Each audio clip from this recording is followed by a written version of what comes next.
Özgür esepte görülüyor. Taşiyev, Jafar Koşoğlu 23 milyar son defisит eken. Anam, oşol bu Atambaev'tары, Tekebаев'тары korkup. Bizden künösü çok baldarımız bu yerde kamalmışlar. Tündükten de kamalmışlar, düştükten de kamalmışlar. Hazırkı günde tündük düştük deveslen bir muştum bol birikmesek biz bulardı çıkaralmayız. Sebep biz birikişimiz gerek. Birikkende eldin güçünü toktatırgan hiç qanday güç çok. Özü çıkarıp beredi.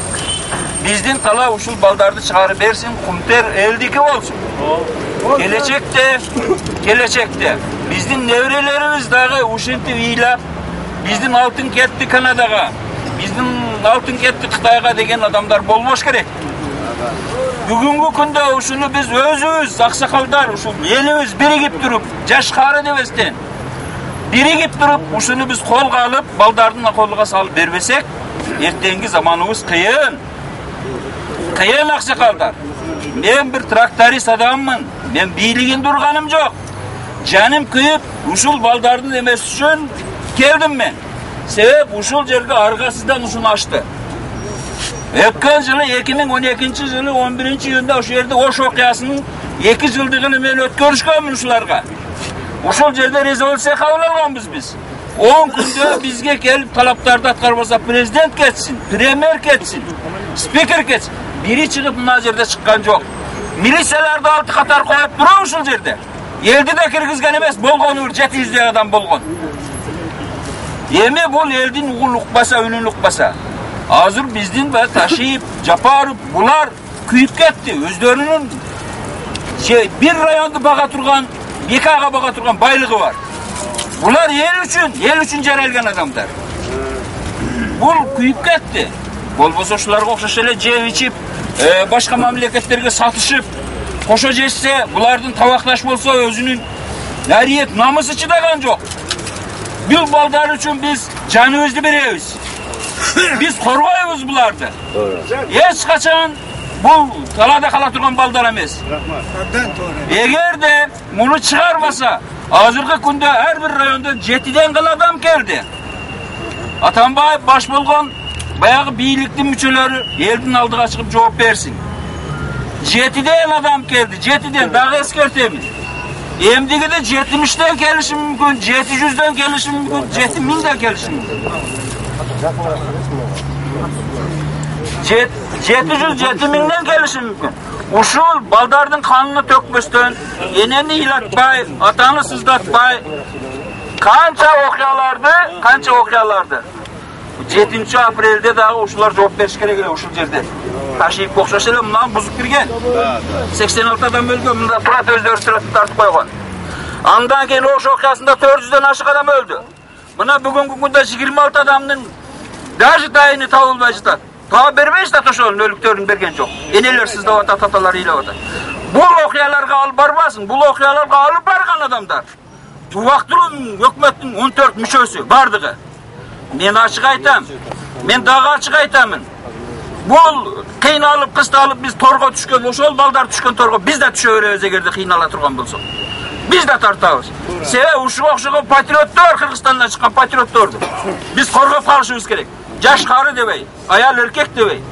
Tüp kötörülüş şuraya aksakaldar. Sizlerge men aytarım şu. Bardığınızlarga rahmat, gelgeningizlerge jol kira getirip bir so'm төлөгөн жок бул жерде. Өзүңүздүн күчүңүз менен келди. Эл үчүн кыйган балдарды бүгүндөн баштап чыгарабыз, биз турабыз каждый жерде. Катуу өзүң таанышып турбайчы бала? Менин атым Бабуш Сатканкул. Революцияны жасагандардын эң башында жүргөн Таласта уюштуруу комитетинин төрагасы болгон мен. Мынакей ошол революция биз айтып келатабыз, революция тегине чыккан жок. Sebep degende buna özünüzleri görüp atasızlar. Ötkönde men üçünde kelgem uşul yerge. Sebep degende Kırgızdın baylıklarının bardığı Kırgız eli üçün hizmet kılış gerek. Bu yerdeki çilonikler üçün emes.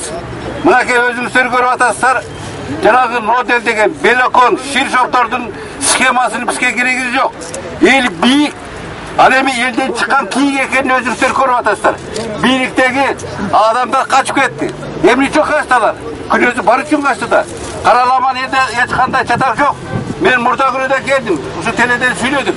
Анткени себеби мынакей талас эли, мынакей айыл чарба продукциялары баары маймак ачылбай, элдин баары дыйкандар жүдөп атат. 12.000 тонна кызылча тетиги маймакта жатат. Министрлердин бәріне кирип туруп, bir 20 адам келип туруп, бәрін кабинеттен жолуптук. Биз эл үчүн иштеш керек азыр бийлик.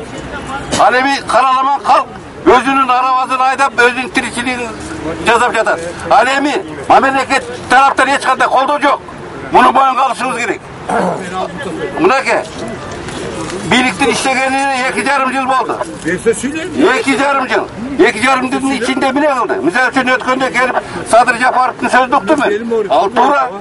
Мисалы үчүн бийликте мына алтын кен 260 тонна алтын түшсө да 1 тонна 300 килограмм приход болсо. Бул эмне деген шумдук? Буларды ачыш керек экенден. Мисалы үчүн азыр Бакиевке дагы Акаевка дагы счетуна 100 миллион деген долларлар түшөт экен. Ал эми Кыргыз не алтында ким пайда көрдү? Айткыла түшөт. Эч ким пайда көргөн жок. Эл жакын, ал эми экология бузулуп атат. Мынакей 97 меселер мына чаткалды көрүңүздөр. Бизде Кара-Бурада азыр Verticus Gold деген компания иштейт. Ошондо уюштуруу бияка мен 10 киши менен келгем комиссиянын төрагасы болуп. А жерде уран бар. Жез бар, алтын бар, күмүш бар. Булар алтынды кара 260 тоннасы бир эле кенден чыгып атат. Ал эми калган кендерчи бүт ар кимизде бөлүп алган. Жана Учкун Ташбаевка мен 3 жолу бердим кокосунан алып. 24 алып. Мынакей көрдүңүздөрбү?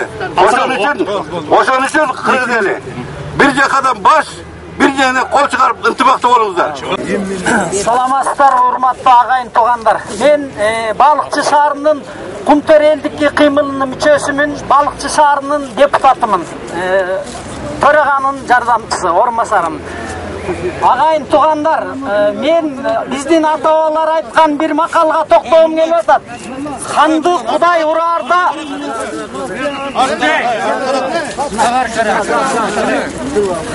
Касалман адамдар бар, алдын тастапкыла. Агайын туугандар, ханды Кудай ураарда калкына кас болот дейт.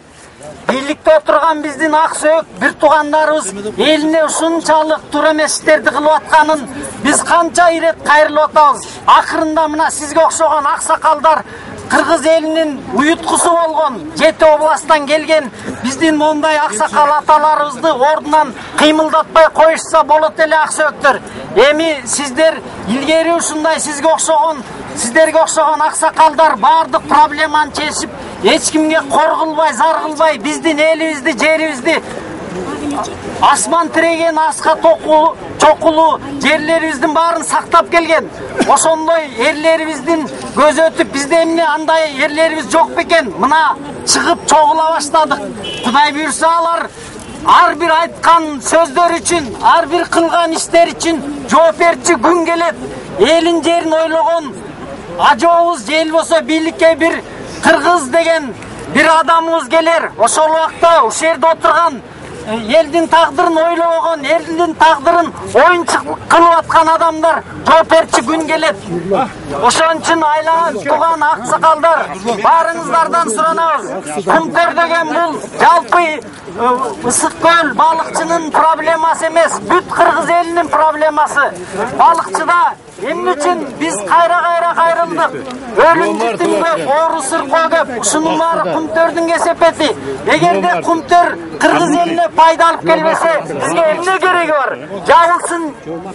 Жабылсын жанагы биз дили бузук, каны бузук, бизге жакшылык ойлогон эврей туугандарыбыз жоголсун. Же болбосо Садыр айткандай камалсын. Биз бийликтен ушул сиздер менен талап кылалы. Бул акыркысы деп белгилеп коелу.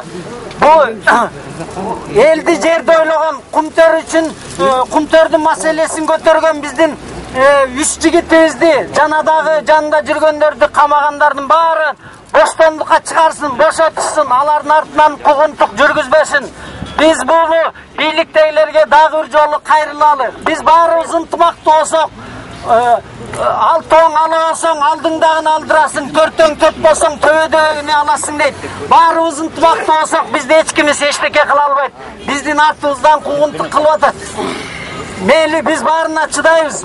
Биздин башын байлап садырга окшоп мына башын өлүмгө байлап койгон жигиттерибиз үчүн биз монтип туруп бере алсак, эмнебиз кыргыз? Кыргыз деген түпкүлүктүү, эң уңгулуктуу элбиз. Кечеки келген бир эмелер келип бизди башкарма монте баштады. Агайын тугандар, баарыңыздарды мен ынтымакка чакырам, бир бололу, бирге бололу. Ушул балдар үчүн аягына чейин туралы. Мен эч убакта коркпойм. Мен депутаттыгымды алат, жел болсо жумушуман алат деп. Бардыгы биз үчүн деп башын байлаган балдар үчүн биз дагы туруп бергенге даярбыз. Рахмат. Урматтуу туугандар, мына бүгүн Кыргыздын башына катуу күн түшкөнү көрүнүп турат. Анткени аксакалдар чогулуп, ар кайсы мына азыр 7 дубандан келген аксакалдар турабыз бу жерде. Турасыздар. Мындай болгон эмес. Буга чейин жеткенден кийин аксакалдын айта турган кеби эмне? Ай, тынчтык болсун, ынтымак болсун, дагы ушуларды көрөлүчү, байкайлычы деп элди, балдарыбызды, жаштарыбызды ушуга чейин кармап келдик. Туурабы? Туурабы? Анан кийин эми биздин акыбалыбыз кандай азыр? Биздин акыбалыбыз мындай. Ушул 26-жылга чейин эмени Кумтөрдү 7-жылы берилмек. Ошону саткан. Андан кийин 10-жылы апрель айында 1-апрелде 26,5 миң гектар жерди Данияр Үсенов кол коюп туруп Кумтөргө сатып атат. 7-синде эме болду. Тиги революция болду. Ошол сатылган жер ошол бойдон калды. Андан кийин март айында, мына быйыл март айында 16 миң гектар жер дагы берди. Жайыт катары, Токой. Анан кийин өзү газеттин баары жазды, өзүңөр көрүп турасыңар. Стивен деген ошонун директору келип туруп, жашыруун жолугуп президенттик коронация болуп атканда берчисин берип, тартчысын тартып алып коркутуп атат деп эмелер жазылат. Анан кийин биз азыр мындай ойлоп көрсөңөр, аксакалдар, илгери баягы уйдун туй албай, музоо сөйлөп калганда туюк союп алып туруп ичине топон тыгып, анан кийин ошол уй келип, ошону сүзгүлөп, анан кийин саап алчу эмес беле? Ата энелерибиз. Дал ошондой болуп атабыз 2 жылдан бери. Анткени Атамбаев ошо сатып атканда гарантия берген ал. Мына онча жылга чейин силер касып алып бүткөнчө менин көзүм тирүү турса, бир да Кыргызды ошол жерге жолотпоймун депчи. Алчумду алдым деп. Кытайларга дагы, америкалык, канадалыктарга дагы ошондой болгон. Ошондой акыбалда турабыз. Азыр жанагы жасаалы, буларга кайрылалы деген менен эч нерсе чыкпайт. Атамбаев кандай колго түшүп эметип жанагы коррупция эменин алган акчасынын кулу болуп турса, калган депутаттар дагы ушундай. Мына ичинде 1-2 бар экен, алар чыкты эле, алар кылмышкерлер болду. Биз дагы кылмышкерлербиз буларга. Анткени булардын уурусун айткан киши, булардын каракчысын айткан киши өлтүргөндөрүн айткан кишилер буларга кылмышкерлер. Ошон үчүн туугандар, биз азыр башкача кылбасак болбойт. Мына алардын биздин акыбалыбыз болсо айтпадымбы, уйга теңелдик деп. Ал эми булардын акыбалы болсо, касиеттүү Куранда мына мындай деп жазып коюптур.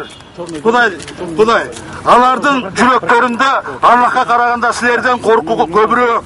Анткени алар түшүнбөй турган коом. Алар биргелешип алып силер менен согуша алышпайт. Согушса да курчалган коргоондун ичинде же дубалдын артынан жашынып алып гана. Алардын ичинде айырышкан душмандык бар. Сен аларды ынтымакта экен деп ойлойсуң. Алардын жүрөктөрү ар башка. Себеби алар акыл калчабаган коом, эл. 15-сүрөсүндө өздөрүнөн бир аз мурдараак өтүп кеткен коом сыяктуу эле алар кылган иштеринин азабын тартышат. Аларга катуу азап бар деп. Булардын акыбалы ушундай. Азыр бир гана жол бар. Кайда мыйзамга келбесек, ошол Кумтөрдү сатыш үчүн, завод фабрикаларды талкалаш үчүн, бардык биздин салт санаабызды талкалаш үчүн 93-жылкы конституциябызды бузуп отурушуга алып келген. Эми биз азыр күч менен гана берет булар бийликти. Азыр эч кандай кайрылуу, эч кандай эчтеке болбойт. Эгерде ошол кайрадан Güç bilen alıp turup bulardı kanday kılıp alып kelip. Biz da günölübüz. Özümüz alып kelip oturguzganбыз bulardı. Anan keyin эми mintip жалдырап oturabыз. Эми bulardı güç bilen koyup turuz kerek. Al эми убактылуу өкмөттүн жетекчилерин Атамбаевди, Отунбаевди, Текебаевди, Сариевди, Бекназаровди буларды эгерде ошол закон келсе, булар өлүм жазасына татыктуу. Миң жолу өлүм жазасына тартса дагы астык кылат буларды. Туугандар, ошон үчүн мен сиздерди чакырып кетем. Мына мынтип бул жерде астыда сүйлөгөндөр туура айтышты. Булон митинг кылгандын натыйжа чыкпайт. Азыркы бүгүн кайрылган да натыйжа чыкпайт. Эгерде чыкпаса, аксакалдар жанагы айткан аксакалдын сөзү менен туп-туура болгойм. Айылга барып туруп балдардын баарын аттап кандайлы. Эр жигит үйдө төрөлүп жоо. Ошону түшүндүргүлө балдарга. Ушундай кылалы. Жалаң аксакалдар чогулмагыла. Мен деле силердин катарыңар канча кошулайын деп 60тан өткөндөн кийин келдим маңдайыңарга. Анан эми азыр эле силердин алдыңарда туруп радиого бир интервью берип калдым. Эмне талабыңар бар дейт. Анан кийин мен айттым, биздин талабыбыз ушундай, буча болгон элдин жарымынан көбү бүгүнкү күндө дагы бийликке ишенип турат дедим. Ушу президентибиз, жогорку кеңештин депутаттары, өкмөтүбүз ушул элдин үнүнчүлүгү угат экен. Эл менен эсептешет экен. Ачкачылык жарыяласа, алардын абалын сурап кичине тамак берет экен. Маселесин чечет экен деп ишенип келди дедим мен. Анан кийин ушулар сөзүм бүгүн угабы өкмөт деп мен өзүм суроо берип, ошого кайра жооп берип атам. Урматтуу бир туугандар, урматтуу агалар, тең туштар. Бул бийлик биздин бир да сөзүбүздү укпайт бүгүнкү күндө. Укпайт, аны көркөөрдө эле көрүп койгула. Анткени себеби алар өздөрүнө ишенип турат. Мына тегерегибизде бизди кайтарып турган милиция балдар, көркал десе башы искен жигиттер баарыбызды бир заматта таратып жиберет дагы. Ошо ойдон элдер болсо чөгөлөгөн бойдон кала берет деген ойдо турат. Урматтуу туугандар, эми ошону мен суранарым, аягына чейин тургула дагы көргүлө өз көзүңөр менен өзүңөр. Ушу бийлик угат бекен же укпайт бекен? Эгер уга турган болсо, эмнени кылат бийлик? Биздин талап ушул. Мыйзамсыз камалып жаткан балдар боштондукка чыгышы керек. Соттолобу, соттолбойбу, аны сот чечсин. Сотко чейин алардын башкаруу чарасын өзгөртүп, элибизге коюп койсун, туруп турсун алар. Анан кийин сот эмне дейт экен, ошондон кийин көрөбүз. Туурабы? Экинчи чоң маселе Кунтөр маселеси. Кунтөр маселесин биздин патриоттор, анын ичинде менин иним Жапаров Садыр туура көтөрүп келген. Мына менин астымда айтып кеткен жигиттер айтты, бул Кунтөр 2006 жылы эле толук бойдон Кыргызстанга өтүш керек болчу. Бирок ошону Кыргызстанга өткөрүүнүн ордунда ошол кездеги президент Акаев, премьер-министр Танаев толук бойдон канадалыктарга кайра сатып жиберген экинчи жолу. Үчүнчү жолу Данияр Үсенов сатып атат, жанына дагы кошуп 26 миң гектар жерди. А быйыл болсо азыркы өкмөтүбүз дагы 16 миң гектар жерди кошуп берип атат. Анан кийин биз өзүбүздүн жерибизге өзүбүз ээбизби же ким ээ болуп отурат? Биздин кеңге ким ээ болуп отурат? Элби же эл эмеспи? Жок, оказывается, биз бул бийликтегилерди шайлайт экенбиз. Шайлоо күнү биз аларга керекпиз. Мына 26-25 ноябрь күнү шайлоо болот. Биздин добушубуз керек аларга. А добушун бергенден кийин кайдан көрдүм? Карашек. Тоодон көрдүм, жорошек болгондон кийин биз дагы эле талаада кала турган болуп атабыз. Мына бүгүн угабы, укпайбы? Мына ошонун өзүңөр урматтуу аксакалдар жыйынтыгыңарды чыгарып алгыла. Эми Кунтөргени канчалык Кыргызстанга пайда алып келе тургандыгын баарыбыз көрүп отурабыз. Бул дүйнөдө 4-чү орунда турган кен. Кыргызстанда 1-чи орунда. 800 тонна алтыны бар. Мына ушуну алып алсак эле биздин Кыргызстанга кекиртебизден жетет эле иштебей коюп туруп потолокко түкүрүп жатат элек. Эми бул аз келгенсип жана иштен берди деген кен мына Алабукадагы 80 тонна алтыны бар. Мына ошону кытайларга 30 миллионго берип атат. А 80 тонна алтындын баасы 4 миллиард 400 миллион доллар болот. Мына окшогон кендерден 100 деп сатылып атат биякта. 100 деп сатылып атат. Ошол эле Жалал Абад областында мына биздин жетекчилерибиздин кендери бар, ошолор үчүн иштеп аткан. А биз билбейбиз анын бардыгын тең. А лицензия бердик деп коет дагы, алардын баары канчага кетип аткан лицензияны эч ким билбейт. Ал эми кендерди сатууга жолтоо болобуз деген балдарыбыз дагы камакта жатат мына. Дыйкановтар камакта жатат. А эгерде ушинтип ким бийликке каршы сүйлөсө, бул эл душманы катары көрүлүп, күнүгө камакка алына бере турган болсо, эртең Кыргызстандын күнү бүтөт, урматтуу туугандар. Биздин баарыбыздын жерибиздин баарын башка мамлекеттер, өзгөчө Кытай ээлейт. А биз каяка барабыз? Макул, мына биз 60-тан өткөндөр биз өлүп кутулат экенбиз бизден. А биздин балдарыбыз кайда барат? Неберлер кайда барат? Тукум кайда барат? 6000 жылдан бери кыргыз азектеп сактап келген ата-бабалардын сөзү кайда калат?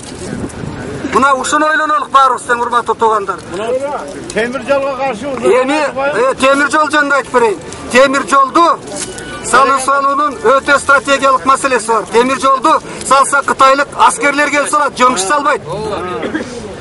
Аскерлер салгандан кийин анын оң жагын, сол жагын бүт бойдон ээлеп туруп, ошол темир жолду 20 жыл бою Кытай иштетет. 20 жыл бою поездга түшө албасак, жүк ташый албасак, Кытайлар пайдаланса, андай темир жолдун бизге эмне пайдасы бар? А экинчиден ошо темир жолду иштетебиз деп келген Кытайларды биз чыгаралабыз бул жерден, Кыргызстандан. Каяка чыгарасың?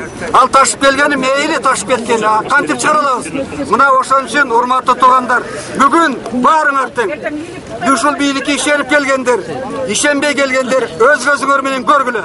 Эгер талабыбызды ушул аксакалдардын талабын, мына жаштар аз эле болуп турат, угалса бийлик, анда бийлигибиз бар экен дейли. Угалбаса, мындай бийликтин бизге кереги жок. Рахмат. Кайрылуу. Урматтуу Кыргыз Республикасынын президенти Алмаз Атамбаев, Кыргыз Республикасынын Жогорку Кеңештин депутаттары, Кыргыз Республикасынын өкмөт башчысы Жантөре Сатыбалдиев. Биз Кыргыз элинин атынан 7 дубандан топтолгон 300га жакын аксакалдар жамааты биригип, бүгүнкү мезгилдин көйгөйү болгон айрым маселелер боюнча сиздерге кайрылабыз. Кыргыз өлкөсү эгемендүүлүктү алган 22 жылдан бери экономиканы эмес, саясатты оңдойбуз деген уран менен жашап, 3 жолу президентти алмаштырдык. Бүгүн эми 4-чү шайланган президент элдин үнүн угабы деген үмүт менен силердин алдыңарга келип олтурабыз. Албетте, ири олтуруп түз сүйлөй келсек, айта турган сөз арбын. Эң башкысы айталы дегенибиз, биз эмне үчүн кайра президент алмаштырып, эл турмушун оңдоого кадам таштадык. Албетте Кыргыз элинин келечеги кең болсун, бак дөөлөтү артсын, экономикасы өссүн, эли көбөйсүн деген тилек менен жашап, күрөшүп жатканыбызды баардыгы жакшы билет. Андай болсо, биздеги төмөндөгүдөй талаптарды угуп, талдап, адилеттүү жообун бересиңиздер. Анткени бүгүнкү Жогорку Кеңештин депутаттарын жана президентти дагы биз чоң ишеним менен шайлаганбыз. Эгерде биздин үнүбүздү, пикирибизди парламент менен бийлик укпаса, анда бүгүнкү бийлик үчүн эл эмне үчүн кан төктү эле? 2010-жылдагы кан жөнүндө айтылган. Андан мурун да төгүлгөн кан. Биздин талаптарыбыз: биринчи, бүгүнкү күндө камалып жаткан Кыргыз Республикасынын 4 депутатынын бөгөт коюу чаралары өзгөртүлүп, алар камактан бошотулсун. Алар Камчыбек Ташиев, Садыр Жапаров, Талант Мамутов, Нариман Төлеев жана Асаба партиясынын төрагасы Салмор Дыйканов. Экинчи талабыбыз: булардын күнөөсү бар же жок экендигин тергөө органдары адилеттүү жана мыйзамдуу аныктасын. Бийлик тергөө органдарына жана сотторго кызым көрсөтүүсүн токтотсун.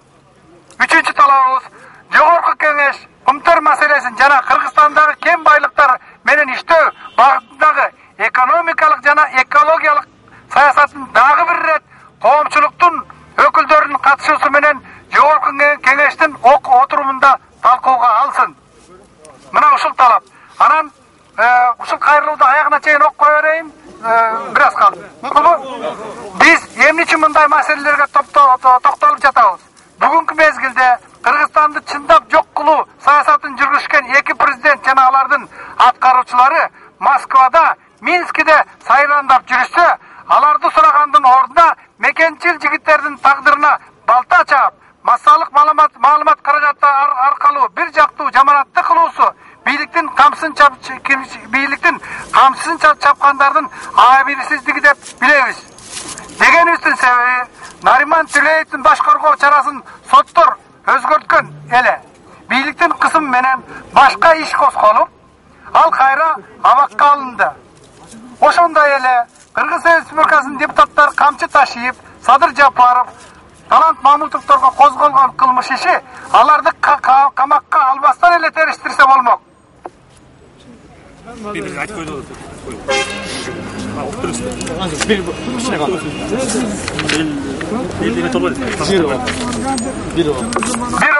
Билекке каршы мында дагы көз каранды эмес деген сот органдары бийликтин түздөн түз кийлигишүүсү менен мыйзамдуу эмес саясий чечим кабыл алууда. Демек, бүгүнкү бийлик үчүн Кыргыздын мекенчил депутаттары эмнегедир сөзсүз камалып турушу керек экен. Анда Кыргызстанда мыйзамдуулук, сот адилеттүүлүгү бар деген эл ишеними кайда кетти? Биз бул фактыларды айтуу менен камактагы 4 депутатты күнөөсү жок деген ойду таңуулабайбыз. Бирок аларды темир торго камабастан, элди дүүлөтпөстөн эле тергеп сотто акыйкат чечим кабыл алса болмок. Алардын элден качып кетпешине ишенебиз. Мына бардыгы ишенебизби качпашына? Ишенебиз. Күнөөнү сот айтсын. Конституцияда, мыйзамдарда так ушундай жазылган. Күнөөнү сот гана айтат, күнөөлүү деп. Урматтуу Алмаз Шаршенович, күнөөсү так болбой, саясий айып менен куугунтукталгандын тагдырын сиз жакшы билишиңиз керек эле. Анткени бул дагы Алмаз Шаршеновичте көп куугунтуктар түшкөн, туурабы? Бирок андай болбоду. Ташииттей жигитти жаныңызга алып, мамлекетти башкарууда кыргыз элинин кызылчылыгын көздөсөңүз болмок. Анткени ал жигит да сиз сыяктуу президент болом деп сизге тең атаандаш болгон. Баатырдын баркын баатыр билсе, эл сүйүнгөн иш болмок. Элди баккан каражатты чет өлкөдөн эмес, Кыргыздын ак чокулуу тоолорунун арасынан издеген Садыр Жапаровду уксаңыз болмок. Булар жеке кызылчылыктан мурда эл кызылчылыгын көздөгөн баатыр экенин билгиңиз келбегендиги канчалык арман. Урматтуу президент, урматтуу депутаттар, 7 дубандан топтолгон 300ге жакын карыянын бул талабын 28 ноябрь саат 10го чейин чечип бергиле. Эгер карыган чалдардын сөзү калжаң сөз деп укпасаң, укмаксан, билмексен, көрмөксен болсоңуздар, анда биз калган пикирибизди 28 ноябрь саат 10до дал ушул борбордук аянттан экинчи ирет улантабыз. Албетте бүгүн 300 болсок, анда балким 3000 же андан да көп болорбуз. Биздин тилегибиз элди, жердин, суунун, кен байлыктын, эң башкысы элден чыккан баатырлардын баркын билип, эл арасын ынтымакка чакыруу. Ынтымактуу мамлекет гана өнүгүп өсөрү баарына белгилүү эмеспи? Андыктан жогорку кеңештин депутаттары, президент жана өкмөт башчысы аксакалдардын кайрылуусун кабыл алып коюңуздар. Мына ушундай кабыл болду. Эми кандайдыр бир өзгөртүүлөр боло турган болчу болсо, жана бүгүн ушул жерде болобуз, ушул чечилмейинче кетпейбиз деген да сунуштар болду. Эгер андай сунуштар боло турган болсо, аны да жазалап. Сурагы узак болсо.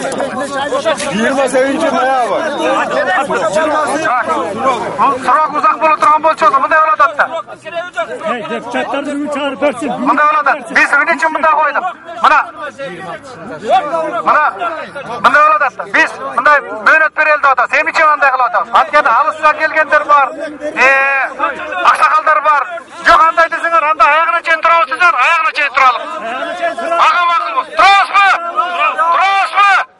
Аягына чейин турабыз деп коебуз. Макул. Бүгүн чыгарсыз бүгүн.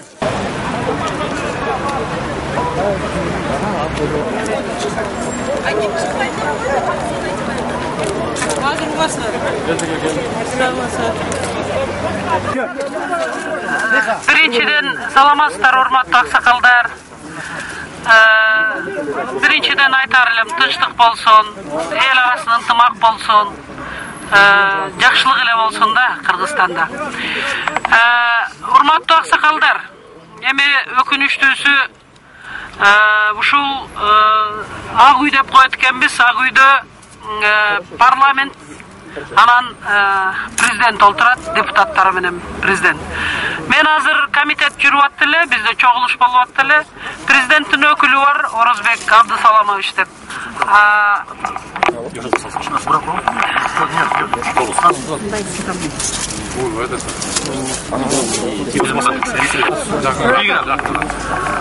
Ошол президенттин өкүлүн, ошондой эле биздин жогорку кеңештин төрагасы Асылбек Жээнбековду жүргүлө. Үчөөбүз чыгалы. Эл келиптир. Өткөндө энелерибиз келип, ушул мынабы Каргашалы Тосмо. Тосмонун алдында олтурушуп, качан энелер болгондо да баатыр энелер баласынын балдарынын босогосунда ошентип бозоруп, жалдырап олтурган эле. Эч качан кыргыздын энеси босогодо олтурган эмес. Ал эми аталары тем более отурган эмес. Аталар дайыма төрдө отурат эле. Эч кимиси чыккан жок. Күттүм бирге чыгалы деп. Анан өзүм жалгыз чыкканга туура келди. Себеби айтышты бүт Кыргызстандын булуң бурчугунан, бүт региондордон аксакалдар келиптир деп. Эми силердин келгениңер кайсы талап менен келдиңер? Ошону айткылачы, эмне? Депутаттарды бошотсун деген. Бошотсун депутат. Башкаруу чарасын өзгөртүп. Эми мындайда Башкаруу чарасын өзгөртүп. Азыр атай, уруксат берсеңиз. Эми 4 депутатту бошотуу боюнча бул маселени биз да көтөрүп атабыз. Эми туруп турасыздарбы? Мен сүйлөп алайын. Анын акырында окуйсуңар азыр эми. Беребиз сизге. Жок, азыр мен анан төрагага айттым. Эгер чыкпасаңыз эшикке, өкүлдөрдү эл өзү тандасын, ушул кишилер кирет деп, мен өкүлдөрдү алып кирейин. Төрага, сиз ошолор менен жолугуңуз. Сүйлөшүңүз, аксакалдардын сөзүн угуңуз дедим. Азыр өкүлдөрдү шайлайсыңар, бирге киребиз. Ага дере мен бир-эки ооз сөзүм айтып коеюн. Урматтуу аксакалдар, эми мындай демократиялык жол деп мына 20 жылдан ашык болду эгемендүүлүккө ээ болгонубуз.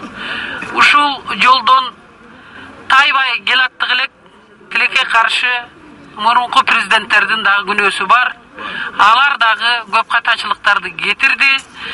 Андан өзүңөр көрдүңөр, мурунку оппозиция азыркы бийлик айтат, биз революция жасадык дейт. Мен мисалы үчүн дайыма өзүмдүн позициямды ачык айтып келатам. Мен позицияда да жокмун, оппозицияда да жокмун. Мен өзүмүн жеке позициям, жеке принципалдыгым менен келатам. Калыс сөзүмдү гана айтып келатам. Төңкөрүш болду 2 жолу. Ушул Ак үйдүн Тосмосу проектиси боюнча жок эле. Раматылык Медечеканович экөөбүз Первомайский районунда иштеп атканда, ошол Садыркулов биздин уулубуз айткан эле, ошо Тосмону тосуп берсек деп. Мен каршы болгонмун. Себеби мен өзүм курулушчу катары бул баягы проекттин долбоорунда жок эле. Аны жасабаш керек деп айтсак. Экинчиден мен дагы бир нерсени түшүндүм. Президент менен парламент бир жерде отурбаш керек экен. Себеби коргош керек деп эле моминтип Тосмодон ашып койсо эле 20 жылга бийликти басып алып атасың деп эле камаганга могу Тосмо шарт түзүп берип коюптур. Эми акыйкат үчүн айтыш керек, 2005-2010 жылы деле өзүңөр көрдүңөр, бийликти басып алуу болду, революцияны шылтоолоп. Апрель окуясында 87 бала каза болду. Июнь окуясында 500дөн ашык адам каза болду. Эч ким 20 жылга камалды дегенди уга элекмин мен депутат болуп туруп. Экинчиден баары тең күнөөлүүлөрдү үй камагына бошотуп жиберди. Ошондуктан биз айтып атабыз, мындай депутаттар ушуну байкаган, көргөн, билген, бул 4 депутатыбыз мыйзамсыз отурат деп. Себеби Конституциянын азыркы 2010 жылы кабыл алынган Конституциянын беренелеринде жок 72 статьяны албаганда, эске оор кылмыш жазасын албаганда депутатты тинтүү, депутатты кармоо, депутатты камакка алуу деген норма жок. Ошондой эле жазык кодексинде дагы тиги немеде жок.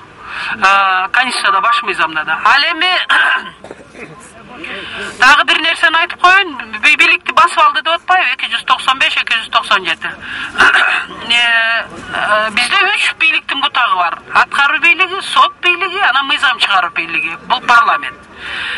Ташиевтер сот бийлигин барып басып алган жок, аткаруу бийлигин барып басып алган жок. Ал айтып атат, бийликти өзгөртүш керек экен деп атат. Азыр кайсы бийлик? Парламенттик бийлик. Парламенттик бийлик болбойт экен деп атат. Себеби 20 депутат эле отуруп алып, ушундай кумтур маселесине жакшы көңүл бурбай, буулуу заттар ушинтип биздин республика тарап атса, унчукпай отуруп, баары тең мына ушундай кайдыгер мамиле болуп атат деп атат. Келгиле кабинеттерине кирип алалы деп атат. Мен ар бир айткан сөздөрүн кунт коюп кайрадан карап чыктым. Бүт сайттарда турат, оригиналдарычы кандай болгонун. Андан кийин айтып атат, ошол Чыңгызхан деле 17 баласы менен бийликти басып алган деп. Эми парламенттик бийлик, чынын айтыш керек, мен да депутатмын ушул парламентте, биз жакшы иштей албай атабыз. Ошону айтып атат, бийликти өзгөртөлү, же президенттик бийлик болсун, же болсо премьер-министр мына Турциядагыдай премьер-министрликке бийликти өткөрүп бериш керек деп атат. Парламент жакшы иштей албай атат деп атат. Анан ушул жерге келгенде мына тосмого, азыр дагы тосуп коюптур, мен ошол жактан чыгайын десем көрдүңөрбү, чыга албай койдум. Анан өзүнүн ошол парламентке келгенде кирели деп киргизбей койгондо тияктан октор атылыптыр. Эми бул Ташиевдин айтуусу боюнча. Тияктан октор атылганда, бирок ошол эле октор атылганы көрүнүп турат сайттарда. Анан атканда тиги эмне үчүн элге ок атасыңар деп. Кийин ал резиновый октор деп айтышты бийлик тараптагылар. Балким резиновый, балким боевой, аны мен билбейм. Анан ошондон аттап түшүп, эмне үчүн элге ок атасыңар деп, анан айтышат. Ал айтат, эмне үчүн ок атып атасыңар деп. Анан кольцого алынып калышат, анан ар жактан дагы аткыла деп бирөө команда берип атат. Ошондон кийин Ташиев тигилерди кууйт. Мына ушул батыштан чыгышка дери кууп барып, кайрадан машинага барып анан айтып атат. Баткен, Жалал Абад, Ош областы, башка областтарын басып алгыла, себеби тиги бийлик ок атып атат деген сөздөрү. Ал кийин айтылган, могул жактан чыккандан кийин. Ошон үчүн биз ойлойбуз 295-297 статья туура эмес коюлган. Мен бул өзүм позициямды дайым айтып атам. Ушул тиги бийликтегилер, мен айтат элем, укук мына правоохранительный органдарда ошолор туура эмес ушул болгон окуяга статьяларды коюп атат да. Туура эмес, бул биринчиден. Экинчиден экспертиза өткөрүп шылдыңдап койду. Ал деген Ташиев деген бул бир жөн эле радивой деле жөнөкөй эле киши эмес да алчы. Ал жөнөкөй кишиге да мындай мамиле жасалбаш керек мыйзам ченеминде. Ал деген лидер партия, ошондой эле президенттин оппоненти болгондон кийин мен 100% ишенем, что президент ошондой кылгыла деп тапшырма берген эмес.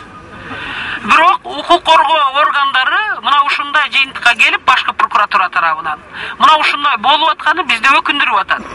Эми Камчыбек Ташиев сопсу экенин барыңар билесиңер. Ал деген Кыргыз үчүн күйгөн, Кыргызстан үчүн күйгөн, духу башкача, айкөл, өзү жөнөкөй, адамгерчилиги бийик. Албетте анча-мынча эмоция калтырган жактары бар, бирок ал эмоция кимде жок? Азыркы заманда барыбызда бар. Барыбызда бар. Себеби бул жашоо барыбызды эмоциональный кылганга түртүп атат. Ошондуктан мен айтат элем, урматтуу аксакалдар, бүгүн эми ушул азыр мына погодада өзгөрүлүп атат.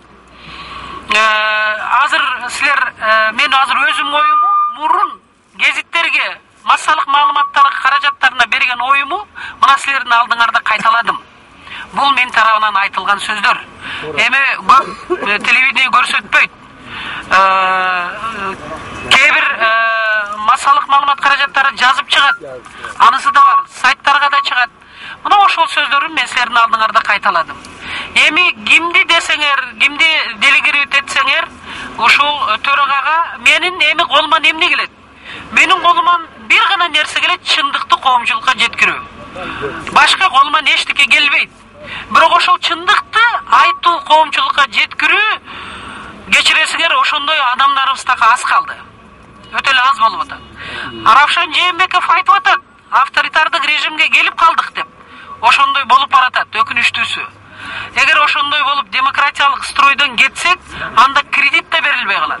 Грант да келбей калат биздин өлкөгө. Анда элибизди багуу кыйын болот. Азыр мына бюджетти карап келсек, 3 миллиард сом гана биз ички өзүбүздүн баягы налоговый менен таможенный ушул ведомстволордон тапкан акчабыз. 14 миллиард сом бул тышкы ошол кредиттер экен. 5 миллиард грант болуп келет экен 2013 жылга. Бул деген сөз карыздын үстүнө карыз алып жашайт деген сөз да. Ошон үчүн демократиялык жолдон бийлик эч качан кайтпаш керек. Анда элим бага албай калат. Ошол эле бийликтин ичинде биз дагы барбыз, мен дагы бармын. Ошон үчүн айтып атам, бийлик төбөлдөрү биз деп айтып атам. Мына ошондой демократиялык тиги небеден кайтпашыбыз керек. Ошон үчүн аксакалдар эгер мүмкүн болсо, мейли эми төрагасы кабыл алса дагы, ар бир региондон келди деп атпайсыңарбы? Анда кимдер кирет? Кирсеңер, ошол жерде өзүңөрдүн оюңарды айтсаңар. Саны канча? Саны мейли, ар бир региондон бирден дейсиңерби, экиден дейсиңерби? 10 чакты. Мейли. Бирден кирсеңер. Байла чыгабы чыкпайбы? Эми мен айта албайм. Мен мисал үчүн тигинде бирок биз болсо мыйзам ченеминде президент айтып атпайбы? Келгиле мыйзам ченеминде иштейли деп атат. Мыйзам ченеминде иш алып баралы деп атат. А биз айтып атабыз, мыйзам ченеминде иш алсак, иш алып барсак 4 биздин депутатыбыз мыйзамсыз ошол коопсуздук комитетинде отурат деп атабыз. Себеби кечирип койсуңар. Эми ошончо адамдар каза болду апрель-июнь окуясында. Анан мыкаачылык менен каза болушту июнь окуясында. Анан эч ким ушу 20 жылга кесилбейт дагы. Анан эле ушул Ташиевтер тосмодон ашып койду деп туруп 20 жыл берүү деген бул өзү туура эмес. Эми бул жерге өзү башкы прокурор келиш керек эле. Аида Салянова келиш керек эле силердин алдыңарга. Ошол ишти козгогон, ошол ишти мына азыр алып барып аткан ушул экспертизаны өзүнүн ходатайство менен берген, эптеп мына ушул болуп аткан биздин коомдогу ишке мына ошол Аида Салянова келип силердин алдыңарда жооп бериш керек эле. Бул бир. Экинчиден өткөндө мен айттым, Аида Салянованын кандидатурасын Өмүрбек Текебаев берген. Ал да келип туруп жооп бериш керек деп эсептейм. Мына ушундай да. Себеби өзүң рекомендовать эткен кадрыңын туура эмес иштерине ошо рекомендовать эткен киши да жооп бериш керек деп эсептейм. Ошон үчүн азыр кимди десеңер, экиден